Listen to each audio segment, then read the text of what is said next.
November 1, 2025 నుంచి అంటే రేపటి నుంచి ఫాస్టాగ్ పై ముఖ్యమైన వార్త వాహనదారులకు ఆందోళన కలిగిస్తోంది. బ్యాంకులు లేదా నాన్ బ్యాంకింగ్ ఫైనాన్షియల్ కంపెనీల ద్వారా జారీ చేసిన కొన్ని ఫాస్టాగ్లు నిలిచిపోయే ప్రమాదం ఉంది.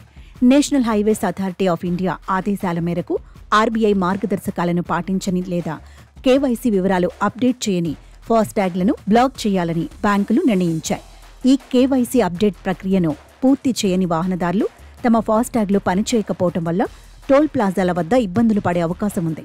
ఫాస్టాగ్లో బ్యాలెన్స్ ఉన్నప్పటికీ అది బ్లాక్ అయితే వాహనదారులు తప్పనిసరిగా రెట్టింపు టోల్ ఛార్జీ చెల్లించాల్సి ఉంటుంది. సాధారణంగా ఫాస్టాగ్ లేని వాహనాలకు ఈ రెట్టింపు ఛార్జీ విధిస్తారు.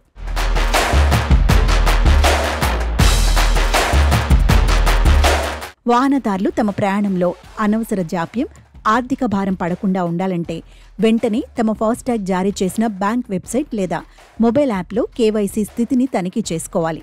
అసంపూర్తిగా ఉంటే అవసరమైన డాక్యుమెంట్లు అంటే ఐడి ప్రూఫ్, అడ్రస్ ప్రూఫ్, వాహన రిజిస్ట్రేషన్ సర్టిఫికేట్ అప్లోడ్ చేసి గడువులోగా కేవైసీ ప్రక్రియను పూర్తి చేయాలని NHAI సూచిస్తోంది.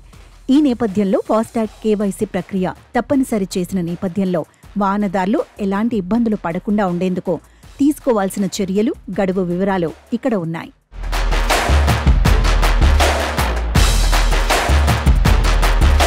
కేవైసీ అప్డేట్ ప్రక్రియను పూర్తి చేయని ఫాస్టాగ్లను ఎందుకు నిలిపివేస్తున్నారో ముందుగా తెలుసుకుందాం. National highways authority of India ఒక వాహనానికి ఒకే ఫాస్టాగ్ అనే నిబంధనను పటిష్టంగా అమలు చేయడానికి ఈ నిర్ణయం తీసుకుంది. అలాగే రిజర్వ్ బ్యాంక్ ఆఫ్ ఇండియా మార్గదర్శకాల ప్రకారం ఫాస్టాగ్ ఖాతా పూర్తి కేవైసీని తప్పనిసరి చేయడంలో భాగంగానే ఈ నిలిపివేత చర్యలు తీసుకుంటున్నారు. అందుకే కేవైసీ అప్డేట్ చేయడానికి ఫాస్టాగ్ పోర్టల్ ద్వారా రిజిస్టర్డ్ మొబైల్ నెంబర్ లాగిన్ అయి అవసరమైన పత్రాలు స్కాన్ చేసి అప్లోడ్ చేయండి. ఈ చర్యల ద్వారా మీ ఫాస్టాగ్ నిలిచిపోకుండా చూసుకోవచ్చు. టోల్ గేట్ల వద్ద రెట్టింపు రుసుము చెల్లించకుండా తప్పించుకోవచ్చు.